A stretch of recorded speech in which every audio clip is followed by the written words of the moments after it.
ये कहते हुए बहुत शर्म आ रही है कि जिस पुलिस पे हम भरोसा करते हैं कि वो हमारे लिए खड़ी है, पर वो ऐसा कुछ नहीं है।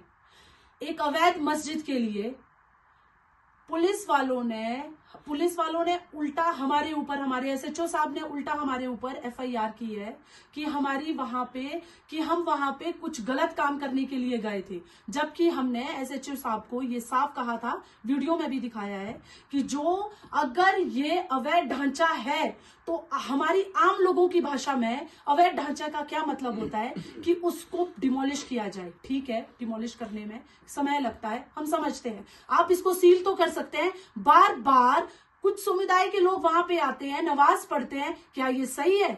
आप अगर एक आम नागरिक है, अगर वो थोड़ी सी गैलरी भी अपनी बढ़ा देता है, एमसी वाले तो डंडा लेके पहुंच जाते हैं। तो यहाँ पे इनके साथ क्यों ये प्रशासन और ये पुलिस वाले इतना प्रेम क्यों दिखा रहे हैं? और एक एसएचओ की क्या हिम्मत है, किसके आने पे, किसके प्रेशर से उसने हम लोगों पे एफआईआर की है? अब अगर उसने एफआईआर कर ही ली है तो अब हम लोग संजौली में ठीक 11 बजे पुलिस स्टेशन के आगे, अगर 24 घंटे के अंदर वो हमारी एफआईआर वापस नहीं लेता है, हम अनशन पे बैठेंगे। और हम डरने वाले नहीं है, उन गिदड़ों की धमकियों से भी नहीं डरने वाले हैं, ना हम उन मुल्लों से डरने वाले हैं। हम वहां बैठेंगे, अनशन पे बैठेंगे। हमारे साथ गलत हुआ है, हमने ये साफ कहा है कि हमें किसी को कोई कुछ भी करके वहां पे आकर कोई क्या पढ़ते हैं ये नमाज। हाँ, मेरे को गुस्सा काफी आ रहा है। वहां पे बैठ के जो ये नमाज पढ़ते हैं, हमने कहा कि कहीं और जाके पढ़ो, कहीं और जाकर आप नमाज पढ़ो। जब वहां पे बैठ के ये नमाज पढ़ते हैं, हमने तो बोला नहीं इनको, हम क्यों रोके इनको नमाज पढ़ने से? अरे यहाँ पे कितने लोग हिंदुस्तान से चले गए जो उनको नमाज पढ़ने से रोकना चाहते थे, पर नहीं रोक पाए। एक आम आदमी की भाषा से उस बिल्डिंग को सील किया जाए, जो हमें पता है। पुलिस वालों को सब कुछ पता है। हम उनसे पूछ रहे हैं कि भैया बताओ कि यह अवैध है, नहीं है, बताओ। और वो बता भी रहे हैं कि ये है, और उसके बाद भी केस किस पे कर रहे हैं? हम पे कर रहे हैं। पुलिस प्रशासन को तो दोनों को एक जैसा देखना चाहिए था, उनको भी और हमारे को भी।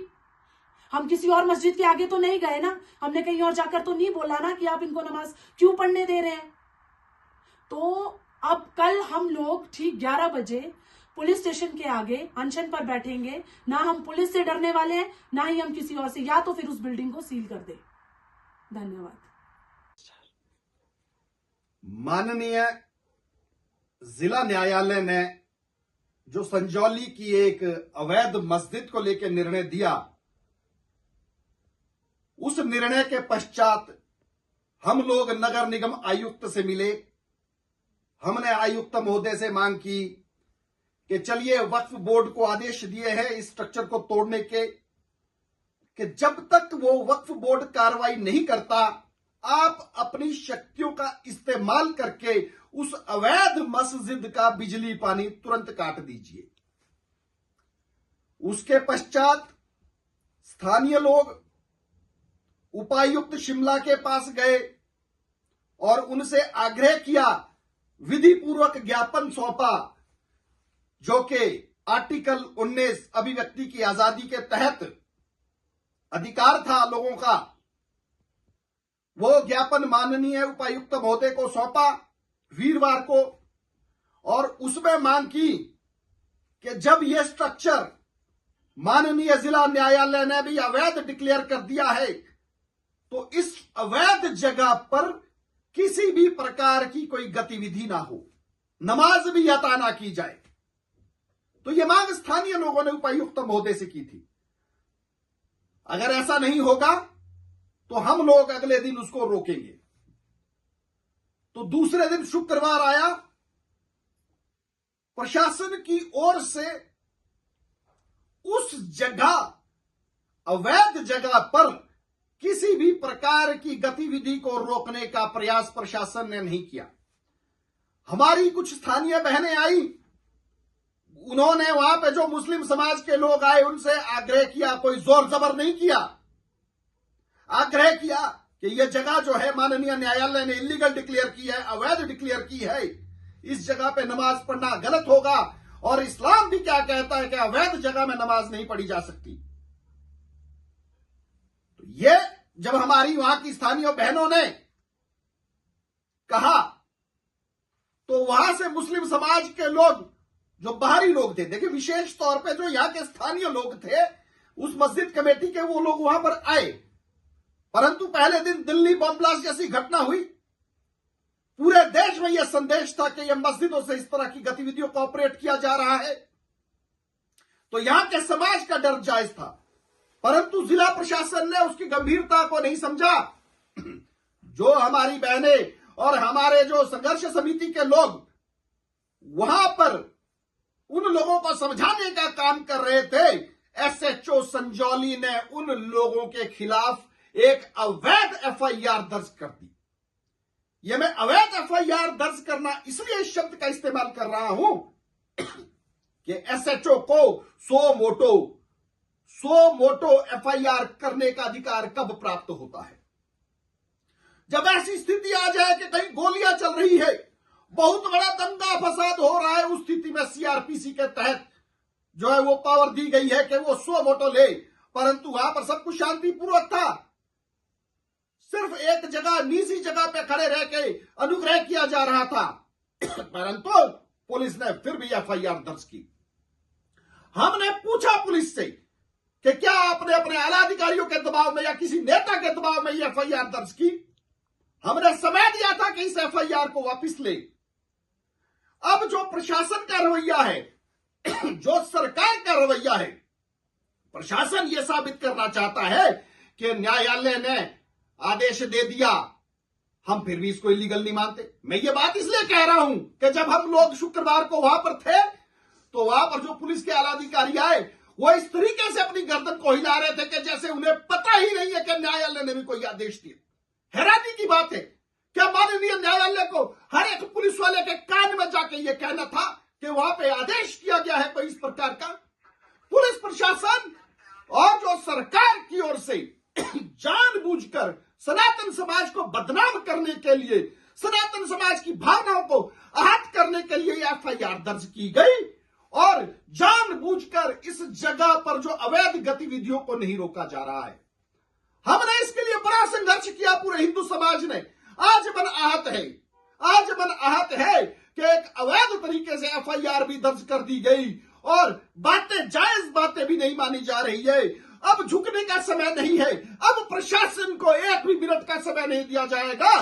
कल सवेरे हम लोग जाखू में हनुमान जी, बजरंगबली जी के आशीर्वाद लेने के पश्चात संजौली में कल से आमरण अनशन कर एक शुरुआत करेंगे कि जब तक हमारा शरीर मिट्टी में नहीं मिल जाता तब तक ये लड़ाई चलती रहेगी। और कल से हमारा जो आमरण अनशन है वही सरकार और इस प्रशासन के खिलाफ एक नए आंदोलन का आगाज होगा।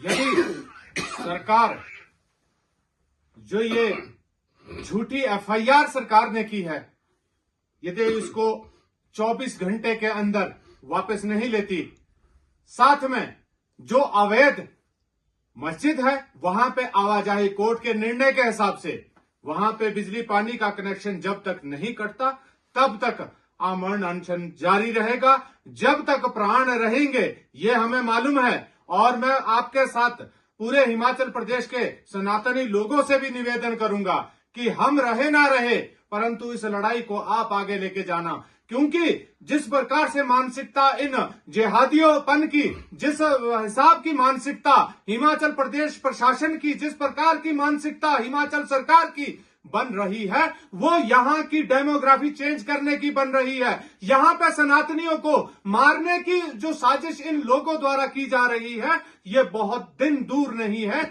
जब ये घरों से बाहर निकलते हुए हर एक व्यक्ति पे हथियारों से, आपने चंबा देखा होगा, चंबा में हथियार लहरा के हमारे हिंदू लोगों को मार रहे हैं। बहुत सारे प्रशासन के अधिकारी ये भी कहते हैं कि आप इन लोगों को वर्गीकृत ना करें, आप इन लोगों को स्पेशली नाम ना ले। हम क्यों ना नाम लें? हर ब्लास्ट के पीछे एक टोपी वाला होता है, हर बलात्कार के पीछे एक टोपी वाला होता है, हर छेड़खानी के पीछे एक टोपी वाला होता है। तो क्यों ना हम इन टोपी वालों को आपके सामने कटघरे में खड़ा करें? और हर सरकार को पालने वाला ये टोपी वाले हैं। ये जो गोल टोपी है, ये हिमाचल प्रदेश सरकार पे राज कर रही है, जिसकी वजह से हिमाचल प्रदेश के वो विधायक, हिमाचल प्रदेश के प्रशासनिक अधिकारी झूठी एफआईआर करवा रहे हैं। यदि सच में हिमाचल प्रदेश की जनता यह चाहती है कि हिमाचल प्रदेश का माहौल शांत रहे और ये सरकारें सच में अपना काम कानून के हिसाब से करें, तो मुझे लगता है कि कल जब हम लोग अनशन पे 11 बजे, ठीक 11 बजे हम लोग संजौली चौक के पास होंगे और जो पुलिस पोस्ट है, पुलिस पोस्ट के बाहर हम लोग अनशन पे बैठेंगे। और अनशन पे मैं हिमाचल प्रदेश से भी निवेदन करूंगा कि वो अपने टेस्ट करवा ले, डॉक्टर रख ले वहां पे, जिस प्रकार से भी आप लोगों को रखना चाहेंगे आप रखें। हम पहले भी किए हैं, आगे भी करेंगे, परंतु आपकी जो गर्दनें ऊंची है उसको झुकाने का हम लोग पूरा प्रयास करेंगे। याद रखना, शरीर मिट्टी में मिल जाएगा, परंतु आपको ये बिजली के और पानी के कनेक्शन भी काटने पड़ेंगे और झूठी एफआईआर भी आपको रद्द करनी पड़ेंगे। मैं आप सभी से निवेदन करूंगा कि बहुत जल्द कल 11 बजे आपके समक्ष आएंगे, क्योंकि हिमाचल प्रदेश पुलिस ने जिस प्रकार से और हिमाचल प्रदेश सरकार ने जिस प्रकार से हिमाचल के सनातनियों को तार तार करने की बार बार कोशिश कर रही है, बहुत हो चुका है हमारा धैर्य। अब धैर्य जवाब देना शुरू हो चुका है और अंदर की जो ज्वाला है वो बाहर निकलनी शुरू हो रही है। तो मैं सभी से निवेदन करूंगा कि कल आप आए, कल आप वहीं पे ही हम लोग मिलेंगे और तब तक मिलेंगे जब तक आखिरी सांस हमारे अंदर रहेगी। धन्यवाद।